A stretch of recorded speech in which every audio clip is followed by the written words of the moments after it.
शेजर अखेर मनोज जरांगे पाटील आणि मराठे जिंकलेले आहेत आणि जिंकलेले मनोज जरांगे पाटील आणि मराठे आता आपापल्या गावाकडे निघालेले आहेत। मी सध्या त्यांच्यासोबत आहे। हे वाहन मुंबईवरून अंतरवाली सराटीकडे निघालेलं आहे, मुंबई पुणे एक्सप्रेस हायवेनी। आज त्यांची ही साम टीव्हीवरची मुलाखत सगळ्यांनी पाहावी अशीच होणार आहे, कारण अनेक प्रश्न आहेत ज्या प्रश्नाची उत्तरं आज ते देतील। पाटील अखेर जिंकले, काय काय मिळवलं या संघर्षानं, पदर काय काय पदरात मिळालं?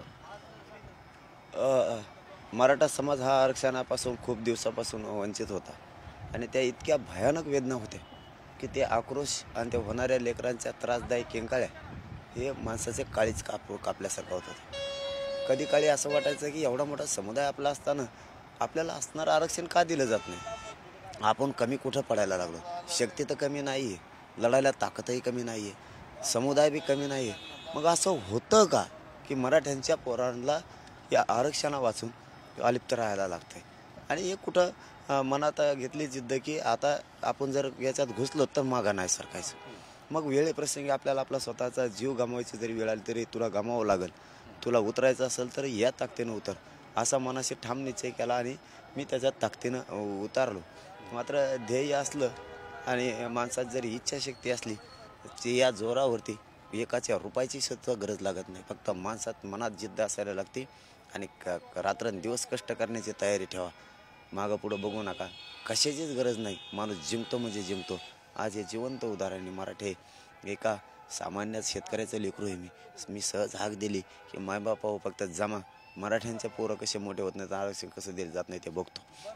मराठा एका हाकेवर करोडोच्या संख्येनं एकत्र आला आणि आपणही त्यांचं श्रेय वायाला नाही जाऊ दिलं।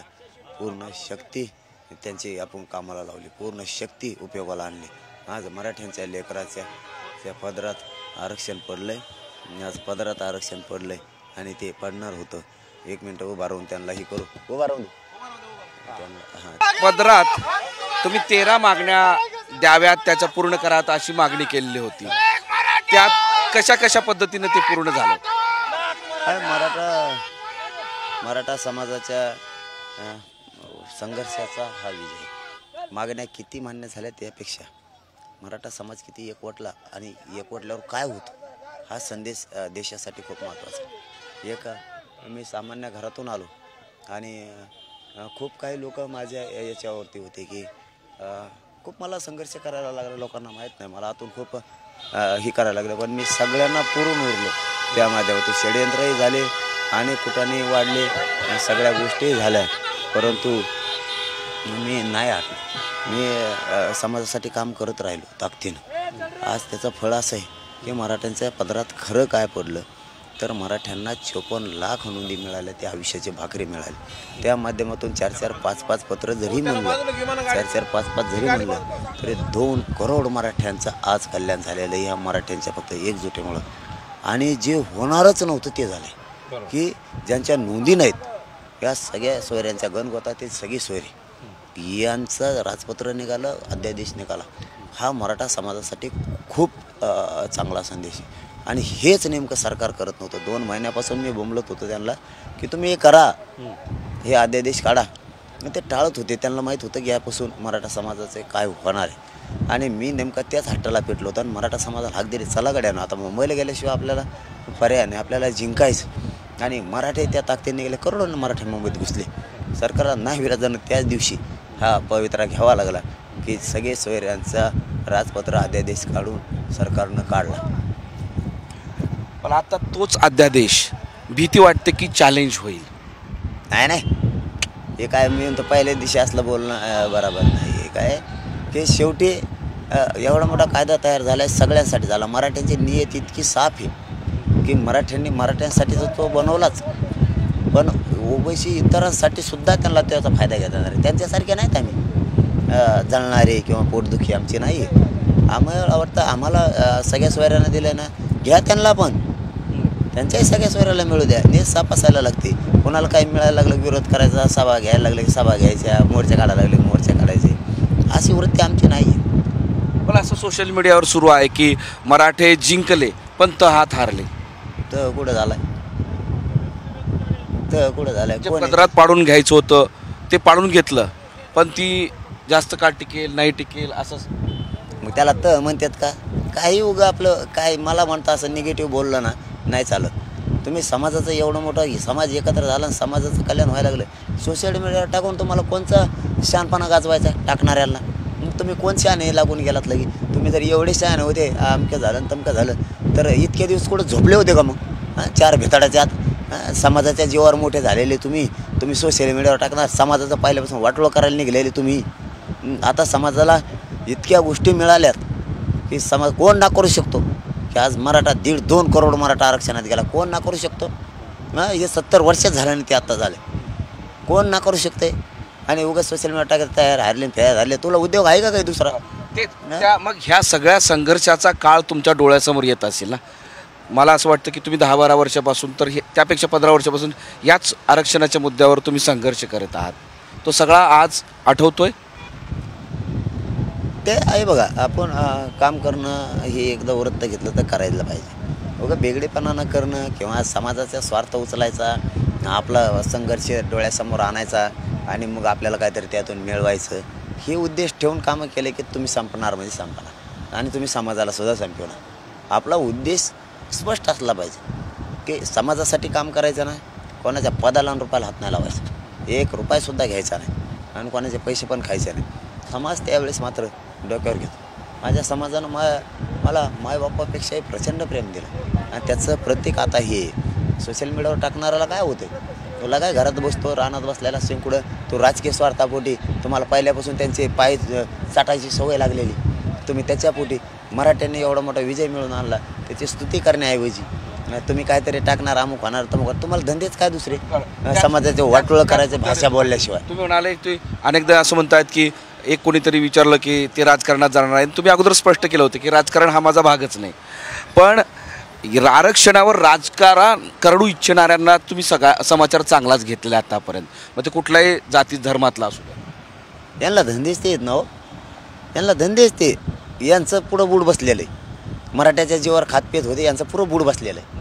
मग बूड बसल्यामुळं मला कसं काय बदनाम करायचं मला कसं डॅमेज करायचं माझ्या विरोधात मुद्दाम बोलायचं हे यांचे धंदे. कारण मी समाजाचं काम करू नये. कारण मी जर समाजाचं काम केलं तर मी 1 घाव 2 तुकडेच करतो आणि यांना ते नाहीत करायचे.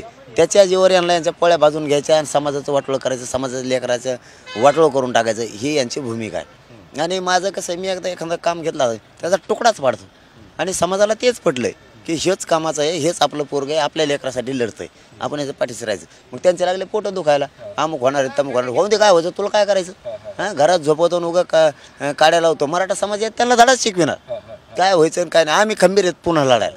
तू कोण रे माकडा घरात बसल्या बसल्या सांगतो उगा. एक तुमचा डायलॉग ह्या महिनाभरापासून खूप गाजलेला आहे आणि सगळ्या स्पीकरवर कंटिन्यू चालू आहे.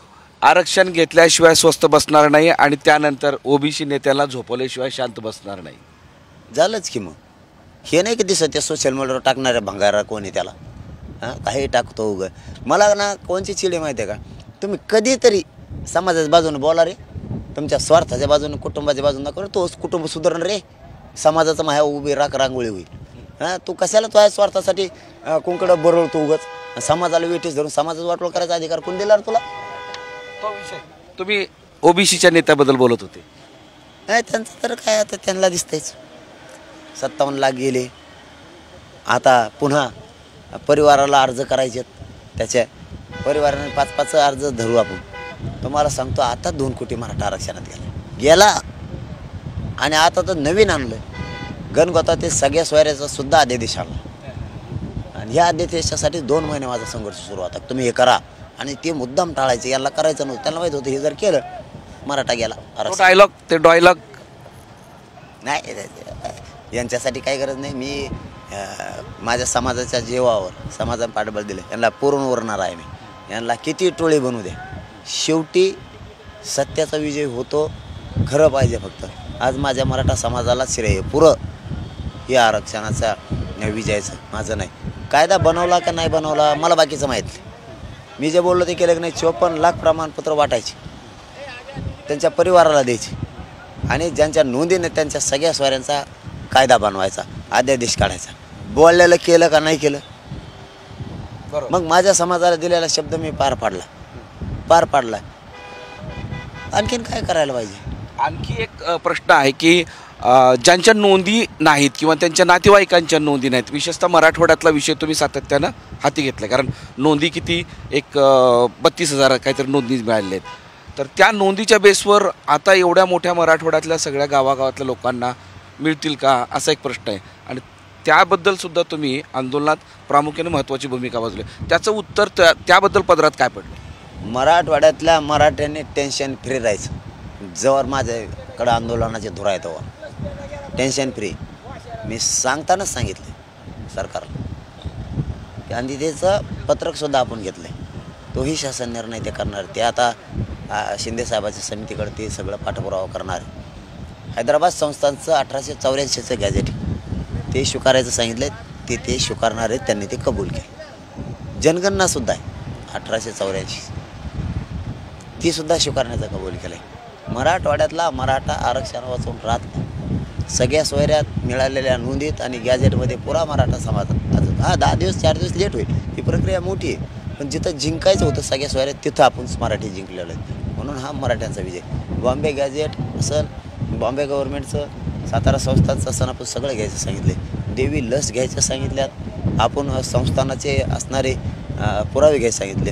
राजस्थानच्या भाटाचे पुरावे घ्यायचे सांगितले. त्याचे शासन निर्णय सरकारनं केले. आणि विशेष म्हणजे शिंदे समितीची वेळ आता संपत होती. तिलासुद्धा मुदतवाढ सरकारनं दिली. त्यामुळं समितीसुद्धा मराठवाड्यात ताकदीनं काम करून ज्या ज्या तालुक्यात नोंदी सापडल्या नाहीत त्या पुन्हा सापडण्याचं काम करणार.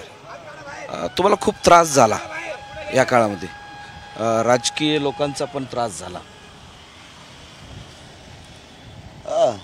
मी ते सहन केला समाजासाठी. तो समाजासाठी मी सहन केला की समाजासाठी सहन करणं मला गरजेचं होतं. मी जर काय उखाडलो असतो किंवा काय बोललो असतो तर आल्याला विजय हातातून निसटून गेला असता. मला इतका त्रास मी सगळ्या बाजूनं सगळ्यांना खेटलो. ओबीसीच्या नेत्यांपासून सरकारी अधिकारी असतील, कर्मचारी असतील, समाजातले काही 5-50 जण राज्यातले असतील, सरकार असेल, सगळ्यांशी मी खेटलो. त्यात मला मागण्याचे सविस्तर मांडणी पण मलाच करायची होती. तीसुद्धा जबाबदारी माझ्यावरच होती. अनेक सगळ्यांचे उत्तरं देणं, मीडियाच्या बांधवांची जबाबदारी पाडणं उत्तराची तेही माझ्याकडेच होतं. अनेक जबाबदाऱ्या मला पार पाडून हे आंदोलन यशस्वी चालत होतं. त्याच्यात मला मराठ्यांची एकी करायची होती. एकी झालेली फूट पडू द्यायची नव्हती. हे अनेक 3 5 10 पट संकट माझ्यासमोर उभा होते. तरीही मी ते सगळे षडयंत्र केलेले सुद्धा भेदून काढले आणि मी अखेर त्या विजयाकडं मराठ्यांना नेलंच. मराठे खूप ताकदीने एकत्र राहिले. त्यांचा श्रेय मी ताकद व्हायला नाही जाऊ. एकाच वेळेस इतक्या मोठ्या संख्येनं मराठे कधीच एकवटलेले नव्हते. लाखोंचे मोर्चे झाले, पण एवढ्या वेळेस एकाच ठिकाणी एकाने हाक मारली, मनोज जरांगेने हाक मारली, पोहोचले तिथं. महाराष्ट्रातला मराठा, महाराष्ट्र मराठा एकवटला. तुम्ही असं म्हणायचे की अरे बंद करा ते बांध करणं. बरोबर, कारण आपल्या पिढ्या बाद झाल्या.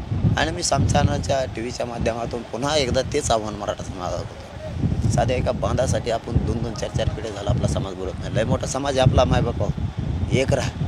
मी लेकरो म्हणून तुमचे कसलेही संकट असो मदतीला येत जाईल. मला माझ्या अंगात ताकद आहे तो. कारण माझं शरीर मला आता पहिल्यासारखं नाही साध्य. उपोषणं खूप मोठमोठाले झालेले आहेत माझे. त्यामुळं पण मी माझ्या चेहऱ्यावर कधी दिसू दिला नाही समाजाला की बाबा रे, आपल्या जर चेहऱ्या दिसलात माझा समाज माझ्यासाठी खूप भावनिक होतो आहे की आपलं लेकरासाठी हे पोरगं लढतं आहे आणि याला त्रास होतो आहे. मी चेहऱ्यावर दिसू दिला नाही कधीच. मी हसूच दाखवायचो. पण मला खरं सांगतो, आरक्षण मिळाल्यामुळं मला इतक्या वेदना आहेत त्या की मला ते खूप त्रास त्याचा होतो. काय होईल माझ्या शरीराचं कधी मला माहीत नाही. परंतु समाजानं फक्त एकजूट राहावं कायम आणि ही विचार कधी मरू द्यायचा नाही समाजानं. समाज माझा खूप ताकदीनं एकत्र आलेला आहे आणि मला गर्व आहे या समाजाचा की माझा समाज एक झाला. फक्त आता फूक नको, दारू सोडा, बांधळ एकमेकाचे नका टोक. आपला समाज एक संघ राहू द्या. सिम्पलर कामासाठी लोकांचे नका साधून देऊ. लोक साधून घेतात आपल्यात कुठं असं. एकजुटीचं दर्शन मायबाप तुम्हाला आता झालेलं आहे. एकजुटीत किती ताकाची. सरकार मी अगोदरचे कामं केले, परंतु ज्या दिवशी समाज अध्यादेशाला करत नव्हता त्यावेळेस मराठा समाज मुंबईत घुसण्याचं ठरलं. एकजुटीत काय ताकद असते हे समाजाला दिसलंय की एका दिवसात एका रात्रीत त्यांना अध्यादेश काढावा लागला. ही शक्ती आपल्या एकजुटीचे मायबाप नाही फुटू द्यायची आपल्याला. डोळ्यात अश्रू येते एकजुटीबद्दल. नाही खूप लोकांनी नावं ठेवली किचकट पद्धतीनं रस्त्यावर पारावर अशा चौकात घाण शब्द ऐकायला मिळायचे मराठ्यांबद्दल. ते कानावर पडायचे. अरे माझा समाज एवढा ताकदवर आहे, एवढा मोठा आहे, धाडशी आहे, शूरवीर आहे माझा मराठा समाज. फक्त एकजूट नसल्यामुळं यासले घाणेरडे शब्द त्यांचे ऐकायला लागायचे. ते कुठं मनाला खूप टोचायचं. त्याच्यातल्या त्यात आरक्षण नाही, त्यामुळे खूप टोचणे द्यायचे, बोलायचे घाण पद्धतीनं. मराठ्यांच्या लेकराच्या वेदना मला नव्हत्या बसू दे की त्या वेदना इतक्या जीवघेण्या होत्या. एक लेकरं जर टक्क्यानं हुकलं तर ते आत्महत्या काय करायचं किंवा सुशिक्षित बेकार म्हणून व्यसनी म्हणून हिंडायचं. म्हणून ठाम निश्चय केला की तू मर पण लढ. आता तू मागा नको सर, पडेल तर तुझं कुटुंब उघड्यावर पडेल, पण करोडो कुटुंबाचं कल्याण होईल. तू लढ नको परवा. आणि मी ध्येय घेतला मनात आणि दृढ निश्चय केला की आता जीव जरी गेला तरी जीवाची पर्वा नाही करायची, पण या समाजाच्या पदरात आता आरक्षण टाकायचं. आणि मी अंतर्वाली सोडताना सांगितलं होतं की एक तर मरल किंवा समाजाच्या लेखाच्या डोक्यावर की अध्यादेश देऊन आरक्षण देऊन गुलाल टाकल्याशिवाय मी गप नाही बसतो. आणि समाजाला दिलेला शब्द मी पाळला आणि समाजानं सुद्धा मला दिलेला शब्द पाळला. आणि समाज करोडोच्या संख्येनं मुंबईत जाऊन आला. माझ्या लेकराचे एवढे हाल झाले, झोपायला जेवायला रस्त्यावर पोरं झोपले गाऱ्या. मला कधीच म्हणले नाही की मी जेवण मिळाले नाही, आंघोळीला पाणी नाही मिळालं, मला त्रास झाला. असं कधीच एकही पोरं करोडोच्या संख्येनं मुंबईत आलेलं नाही. माझ्या शब्दाला प्रमाण म्हणून मराठ्यांच्या पोरं ताकदीनं मुंबईत राहिले. काही काहीला पांघरायला नाही मिळालं. मी पनवेलपासून मुंबईपर्यंत बघत होतो. माझे पोरं अक्षरशः रोडवरती उघडे झोपलेले होते. संघर्ष साधला होता आणि ह्या संघर्षाचा न्याय देणं जबाबदारी माझ्या खांद्यावर होती. म्हणून मी जीवाची पर्वा न करता ताकदीनं लढत होतो. मी उपोषणाचे नुसते घोषणा मुंबईत केली. अर्धे पोरं रडायला लागले मुंबईत लिखतो उपोषण नाही करायचं आता मला तुमची गरज आहे. परंतु मला माहीत होतं मायबाप समाज राज्यात आहे, ते असलं मुंबईकडे बसले. आणि जे मुंबईत आलेत हे बिना अन्न पाण्याचं सुद्धा रस्त्यावर झोपत होते. यांचे काय हाल झाले मी हे बघितले. मी ज्यावेळेस रात्रीला एखादा फेरफाटका मारायचो त्यावेळेस पोरं वाकडे तिकडे होऊन पडलेले असायचे. या थंडीपायी साधं सांगायचं नव्हता मराठ्यांचा. आणि त्या लेकराला आरक्षण देऊन गुलाल टाकायचा. आता काय झालं तरी नाही हटायचं यावर मात्र मी ठाम होतो. आणि आता त्यात तो विजय मिळाला. बोलणाऱ्याला काय होतं तुम्ही बोलताय, परंतु कायदा पारित झाला. शेवटी एखाद्याला जमीन असते पण त्याचा सातबारा नसतो, जमिनीला काय अर्थ. तसं नुसतं सगळे सूर्य घेऊन काय अर्थ नव्हता. त्याच्यासाठी कायदा गरजेचा होता आणि तो कायदा पारित झाला. आज न उद्या 10 दिवसानं त्यानुसार कळणं माझ्या मराठ्यांच्या पोरांचं 100% कल्याण होणार आहे. बस मी केलेला लढाई यशस्वी करून दाखवला आहे. मला आता काय करायचं नाही. तुम्ही नाव ठेवणार नाही, फक्त ठेवतच राहा आणि तुम्ही मराठ्यांचं वाटोळच करा आयुष्यभर. पण माझा समाज इथून पुढे जर मला हाक मारली माझ्या समाजाने तर मी त्याच्या अडचणीला मदतीला 100% धावून येईल. पण माझे जे तब्येत साथ देईल त्या पद्धतीने, कारण माझे बापा माझी तब्येत मला नाही साथ देत. आता महाराष्ट्र कुटुंब मांडलात. आज खऱ्या अर्थानं तुमच्या डोळ्यातलं अश्रू महाराष्ट्रातल्या घराघरातला मराठा ज्यावेळेस पाहतो त्यावेळेस त्याच्या अंगावर सुद्धा शहारे येतील.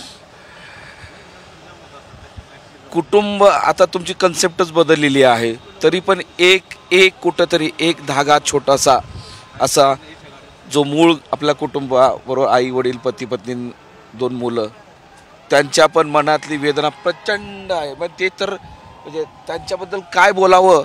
खरं तर महाराष्ट्रानं म्हणजे आपण म्हणतो ना एखाद्या माणसाचं पाय धुवून पाणी प्यावं, त्या पलीकडचं त्यांचं कर्तृत्व आहे. आता नावीलाच होता त्यांचा पण, कारण त्यांनाही माहीत होतं यांनी जर एकदा घर सोडलं तर ते विषय होईपर्यंत माघारी नाही फिरणार. आता आपण प्रयत्न करून सुद्धा उपयोग नाही आणि भावनिक होऊन सुद्धा उपयोग काय असतं दादा. शेवटी प्रत्येकाला कुटुंब असतं आणि प्रत्येकाला मायाही असते. म्हणून कुटुंबाला मी कधी आंदोलनाकडे येऊ दिलं नाही. कारण कुटुंब बघितल्यानंतर माणसाला माया तयार होती आणि माणूस ध्येयापासून मागे सरकतो. आणि मी समाजाला न्याय दिलेला होता, न्याय द्यायचं ठरवलेलं होतं. त्यामुळं कुटुंब जर आलं तर मी माझ्या ध्येयापासून 4 पावलं मागाने सरकलं पाहिजे. माझं कुटुंब समाज मला हॉस्पिटलला भेटायला येतं तसं भेटायला यायचं, परंतु आंदोलनाच्या ठिकाणी माझ्या कुटुंबाने पायसुद्धा ठेवला नाही. कारण मला ते सिद्ध करून द्यायचं होतं. आणि मी आताही माझं कुटुंब बाजूला सारलं. याही वेळेस मी कुटुंब बाजूला सारलं आणि समाजासाठी पुढं सरकवलं. मी छत्रपती शिवरायांचे मावळे जरी एकदा लढायला निघाले तर कुटुंबाच्या बाहेर पडलं मागं वळून बघत नव्हते. मी सुद्धा एकदा मुंबईकडं पाय टाकला. माझ्या अंतरवाली गावाची आणि गोतापट्टीची शिव मी सोडली आणि ही वार्ता अर्ध्या घंट्यात पसरली की हे पोरगं आरपारची लढाई करायचं म्हणतंय, हे पोरगं माघारी नाही यायचं बहुतेक. आणि समाजाला तो एक प्रकारचा संदेश होता. आणि मी ह्या चॅनलच्या माध्यमातून जाहीर सांगतो, मीही कुटुंबाला जाताना आशीर्वाद भेटत गेलो. मी उघड्या डोळ्यानं डोळे भरभरून समाजाला बघितलं, कारण मलाही माहीत नव्हतं की मी वापस येणार आहे का नाही म्हणून मी जाताना समाजाला बघत गेलेलो की एकदा समाज बघून घ्यायचा. वापस येताना मला समाज दिसून का नाही दिसून हे मला माहीत नाही. कारण मी जर उपोषणाला बसलो तर मी टोकाचं करणार होतो आणि सरकारने गोळ्या जरी घातल्या तरी मी त्या छातीवर यावेळेस मी ठाम निश्चय केला होता झेलायचा. पण आता हे पोरांच्या पदरात आरक्षण टाकल्याशिवाय मागं नाही हटल्या माहिती नाही. म्हणून जातानाचा उद्देश माझा खरा तो होता. परंतु समाजाचा एवढा मोठा आशीर्वाद होता. समाज या शब्दावर इतका ताकदीने मुंबईकडे आला की सरकारला नाही विरोधानं आरक्षणाचा कायदा बनवायला लागला आणि जे सगळे सोयऱ्याचा कायदा बनवायला लागला. बस माझ्या समाजाच्या एकजुटीचं मी सार्थक केलेलं आहे. एक गोष्ट शब्द खूप काळजात चर्र करून गेला आहे सगळ्यांच्या, म्हणजे आया बहिणींच्या. म्हणून तर ह्या सगळ्या गर्दीमध्ये आया बहिणी प्रचंड गर्दी असताना सुद्धा तुम्हाला पाहायचं आहे, तुम्हाला बोलायचं आहे, एवढ्यावर ते खूप समाधानी असतात. तुम्ही म्हणाले ना निघाल्यानंतर ज्यावेळेस 29 तारखेला पैठण फाट्यावर आंदोलन सुरू झालं त्यावेळेस कुंकू पुसण्याची तयारी ठेव, हे काही सोपं आहे का? नाही, मला पर्याय नव्हता माझ्या पुढं. काय जर आता लढायचंच तर बेगडीपणा नाही लढायचं तर आपल्याला आरपारची लढावं लागणार आहे. वेळेप्रसंगी बायकोला कुंकू पुसायचं वेळ आले तरी पुसावं लागणार आहे. कारण मी गोरगरीब मराठ्यांच्या लेकरासाठी लढतो. मी काय वाईट केलं आहे? मी वाईट करत नव्हतो किंवा मी कोणाचा रुपया खात नाही किंवा मॅनेज होत नाही. मला जितकं ताकदीनं लढायचं तितका लढून मी समाजाच्या पुढं कायदा काल ठेवलेला आहे, आज ठेवलेला आहे की कायदा पारित तुमच्या लेकरासाठी केला आहे. आता लेकरांनो बाळांनो तुम्ही आता मोठे व्हा, शिका आणि मोठे व्हा. मला या आरक्षणातून तुम्ही अधिकारी झालेलं बघायचं आहे. कारण मी कुठला वाईट निर्णय घेतला. मी समाजाला हे मावल्याला महाराष्ट्रातल्या माहीत होतं की हे आपल्या लेकरांसाठी लढतं. म्हणून माता माऊली ताकदीनं रस्त्यावरती येत होते आणि मीही जाताना डोळे भरून बघत होतो. कारण येतानाची गॅरंटी मला नव्हती. कारण शरीर माझं मला साथ देत बी नव्हतं आणि सरकार काय करत हेही मला माहीत नव्हतं.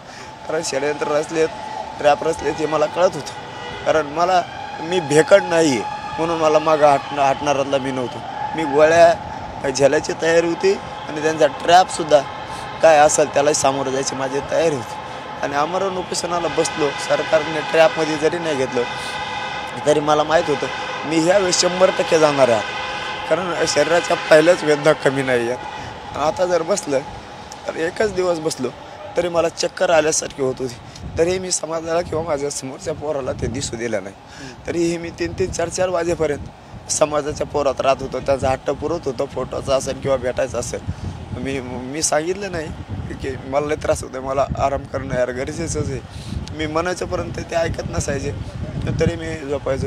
मला शरीर साथ द्यायना त्याला नावेलाच होतं. मी तुमच्या त्या शरीराकडे येत होतो. 5 महिने डोळ्यासमोरचा हा संघर्ष आहे. रात्रंदिवस तुम्ही झोपले नाहीत. मी कालही तो प्रश्न केला होता की 4 तास तरी सलग एका दिवशी झोपलेत का? झोपले नाहीत तुम्ही. तर शरीरात आता त्राण राहिलेलं नाही. तुम्ही अनेक भाषणामध्ये सांगितलं की आता माझं शरीर थकलं आहे. काय जे खरं आहे ते आहे. मी बिघडी नाही. आता वापस विजय समाजाकडे घेऊन आलाय म्हणून सांगायला लागलो आहे मी की मी समाजाला जाताना बघत चाललो होतो. येताना मला त्यांना बघता येईल का नाही मला माहीत नव्हतं. मी त्यांचं तासन करण्यासाठी हे मला माहीत नव्हतं. म्हणून मला जाताना मी भरभरून माझ्या समाजाला उभा राहून बघत पण होतो आणि सांगत पण होतो की विचार मरू देऊ नका आणि आपले जात एक खूप दशकानंतर झाली विचार फेटू देऊ नका चिल्लर कारणानं. परंतु माझ्या समाजाचा माझ्या पाठीशी एवढा आशीर्वाद होता की समाजालाच कायदा पारित करावा लागला. त्या काळातही काही आरक्षणाच्या बद्दल मागापुढं झालं तरी ही पठ्ठ्या जिवंत आहे. हे पठ्ठ्या पुन्हा लढल आणि तुमच्या पदात पुन्हा आरक्षणाचा न्याय टाकेल, पण हटणार नाही हे शब्द आजच आहे माझा तुम्हाला. कारण समाज हा समाज आहे, माझ्यासाठी दैवत आहे. दोन शब्द तुम्ही म्हणले की मॅनेज मी कधी होत नाही आणि मधल्या काळात इकडे येत असताना तुम्ही टार्गेटवर होते. हे मला आधीच कळालेलं होतं की मी टार्गेटवर आहे आता. कारण काही समाजातल्या विदूषक लोक 5-50 जण तेही सामील त्याच्यात होते आणि सरकारचे आणि विरोधकांचे सुद्धा काही नेते त्याच्यामध्ये होते, मला माहीत होतं. पण मी समाजाला फक्त कचरता इशारा दिलेला होता आणि त्यांना कळवलेलं होतं की मी असं नसेल मला माहीत नाही. तरी मी जाणारच होतो कसाही गेलो तरी, एकतर त्यांच्या ट्रॅपमधून किंवा मी माझ्या उपोषणातून का होईना. कारण शरीर मलाच माहिती त्याच्यात काय झालं आहे की ती भयान परिस्थिती. पण मी नाही हटत आणि आज मी त्या लेकरांना न्याय दिलेलाच आहे. आजच 57 लाख मराठा आरक्षणात गेलेले आणि 5-5 नोंदी परिवाराच्या जरी मिळाले 2-2.5 करोड मराठा माझा आरक्षणात गेला. ही आंदोलनाचा खरा विजय आहे. आणि कायदाही पारित करायचा नव्हता सरकारला. 2 महिने त्यांनी झुलवून ठेवलं होतं. ज्यावेळेस मी मुंबईचा इशारा दिला त्यावेळेस मात्र त्यांच्या लक्षात आलं की आता मात्र मराठा समाज येणार आहे. आणि मीही समाजाला सांगितलं गोदापट्ट्यापासून निघालो त्यावेळेस अक्षरशः सांगतो तुम्हाला, मला मी 6च वाजायचे, मला काही केलं तरी दिवस तर 7 वाजायचे की सूर्य उगायचा. माझं असं 5 दिवस लगातार झालं. 5 दिवस आणि 5 रात्री मला अक्षरशः झोप 1-2 घंट्याच्या पुढची नव्हतीच. रात्री मला वाटलं होतं आता वेळ आहे, आपण थांबलो तर माझी झोप होईल. तर ही बैठका अमकं तमकं त्याच्यात झालं. कारण तो जे अध्यादेश आला त्याच्यात मी हायकोर्टाचे सगळे वकील बांधव बोलवले होते, अभ्यासक बोलवले होते. याच्या शोधा आत्ताच काही असलं तर उद्या नको ही म्हणाला. त्यांनी एका शब्दाचा रात्री किस पाडला. जवळपास 3 वाजेपर्यंत हे 11पासून विषय चालला आणि त्यांनी शेवटी हे फायनल केलं की हे काही होत नाही, एकदम ओके व्याख्या आहे, काही अडचण नाही, सगळ्या सोयरीची व्याख्या पण चांगली आहे, काही अडचण नाही आहे. आणि मगच मी पोरात खाली गेलो आणि त्यांना सांगितलं की असं ठरलं आहे बाबा, आपला विजय झालेला आहे. आणि ते सकाळी मी समाजासमोर ठेवलं आणि मुख्यमंत्र्याच्या हातानं ते पत्र स्वीकारलं आणि उपोषण सोडलं. कारण त्यांची जबाबदारी आहे म्हणून ते स्वीकारलं. म्हणजे रात्रीसुद्धा मला 6 वाजेपर्यंत जवळपास झोप नाहीच झाली. शेवटी मी नाही कदर केले माझ्या जीवाचे, माझ्या समाजासाठी. आणि मी समाजाला आव्हान करून सांगतो, मी पुढच्याही काळात माझ्या जीवाची तुमच्या लेकरासाठी कदर नाही करणार. कितीही दगाफटका होऊ द्या, इथंही पुढंही झाला तरी माझा शब्द आहे तुम्हाला, मी पुन्हा तुमच्या लेकराच्या पदरात आरक्षण टाकेल, पण जीव द्यायला सुद्धा नाही येणार. बरोबर. त्यांची नावं तुम्ही जाहीर करणार होतात, एकदा आरक्षण मिळू द्या, तो दिवस येईल. त्यांनी त्याच्यानंतर ज्यावेळेस मी म्हणलो की ट्रॅप रचला आणि मला माहीत आहे ते कोण आहे, त्यांना माहीत झालं की याला माहीत झालेत आपले नाव, आपला उभा कार्यक्रम समाज लावी हे त्यांच्या लक्षात आलं. त्यापुढं त्यांनी ते चळवळ, त्यांची चुळबुळ बंद करून टाकली. त्यामुळं बंद केली आणि त्याच्यात ते मुंबईत मला कुठं ते तसं दिसून नाही आलं. त्यामुळं झालं गेलं, आता सोडून देऊया ते नावं घेऊन हे करण्यापेक्षा पुन्हा नव्यानं काही. कारण मी खुनशी नाही किंवा मला काय कुठं आता लय झालं आहे, समाज लय मागं आहे म्हणून कुठं बदले घेत बसायचं नाही, मी त्यात नाही मोडू. आजपासून जे झालं इथून पाठीमागं आंदोलनाच्या दरम्यान बी ते सगळं मी आज सोडून दिलेलं आहे. मुंबईमध्ये कोणी विरोध केला तोही सोडून दिला मी, मुंबईमध्ये सगळं सोडून दिलं. मी मनानं मोठा आहे, मी माझं मन मोठं करतो माझ्या समाजासाठी. समाजातल्या काही लोकांनी त्रास दिला त्यांचंही मी आज मुंबईत सोडून आलो की तुमचंही काय नाही, झालं गेलं. सरकारला काय बोललो, विरोधी पक्षाला मी काय बोललो असलं तरी ते मी मुंबईतच सोडून आलं. कारण ते मला करणं गरजेचं होतं माझ्या समाजासाठी. तुम्हाला जवळ धरून माझा काही उपयोग नव्हता, तुम्हाला जवळ धरून माझा काहीच उपयोग नव्हता, काहीच. त्याच्यामुळं माझं समाजाचंच कल्याण करणं गरजेचं होतं. आज समाजाला मिळालं, तुमचं माझं काय वैर नाही आहे ते आता, म्हणून समाजासाठी बोलत होतो. आता तो विषय मी तिथं सगळा सोडून दिलेला. तो एक विषय आहे की तुम्ही सातत्यानं म्हणतायत की गावागावातला ओबीसी मराठा एक आहे, केवळ हे राजकारणासाठी नेते दुश्मना काढतायत, पण त्यांच्यासाठी सुद्धा तुम्ही लढणार सांगताय. धनगर आरक्षणासाठी, मुस्लिम आरक्षणासाठी, आता ओबीसीमध्ये गेलेत हे सगळे मराठे, त्यांच्यासाठी आता खऱ्या अर्थानं तुम्ही राज्याच्या ओबीसीचे नेते झालात. तर हा सगळा आता तुम्ही केवळ मराठ्यांना असं म्हणाले होते, तर तो आता तुम्ही सगळं ओबीसी हा तुमचं कुटुंब होणार. मी दिलेले शब्द बदलतच नाही. मी आत्ताच सांगतो मी त्यांच्यासाठी काय केलं आहे ते. ज्यावेळेस आत्ता हा आदेश निघाला त्याच्यात त्यांच्यासारखं नाही केलं खुनशीपणा. मी हे नाही मिळालं पाहिजे म्हणलं, मिळू दे त्यांच्यासुद्धा सगळ्या सोयऱ्यांना कोणी राहिले असतील तर. ओबीसीचे मराठ्यासह त्यांचाही फायदा होणार आहे त्याचा. हेही मी करून आलो आहे आणि पुढेही मला जे जे करता येईल. जर धनगर बांधव म्हणला तर मी लढल, मुस्लिम बांधव जर म्हणला तर मी लढायला पुढे. मला नेता नाही बनायचं, राष्ट्रीय नाही राष्ट्रीय नाही काही नाही. मी 100% लढल. जीवाची बाजी लावून त्यांच्यासाठी माणुसकी जीवन ठेवून लढल.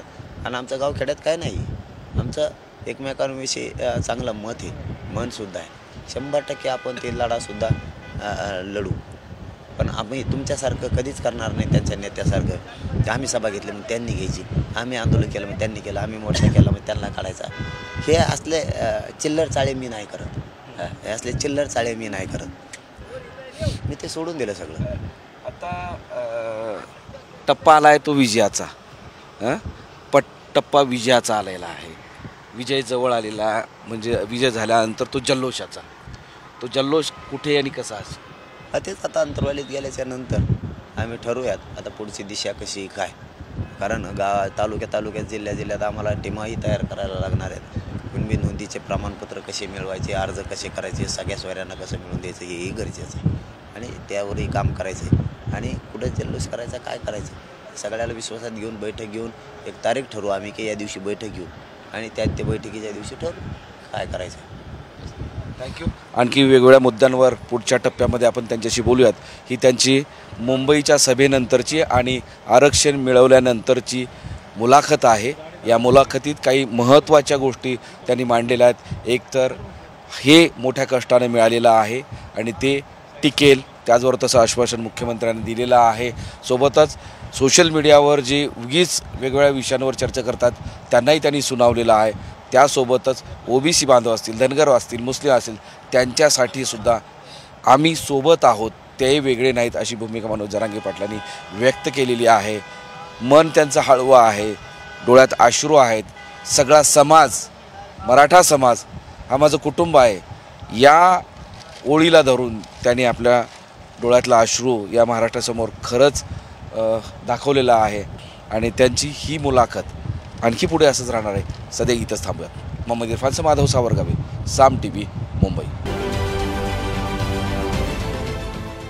देश विदेशातील प्रत्येक घडामोडींचे लाईव्ह अपडेट मिळवण्यासाठी आता साम टीव्हीच्या सर्व सोशल मीडिया प्लॅटफॉर्मला लाईक, फॉलो आणि सबस्क्राईब करा. तसंच सर्व नोटिफिकेशनसाठी बेल आयकॉन प्रेस करायला विसरू नका.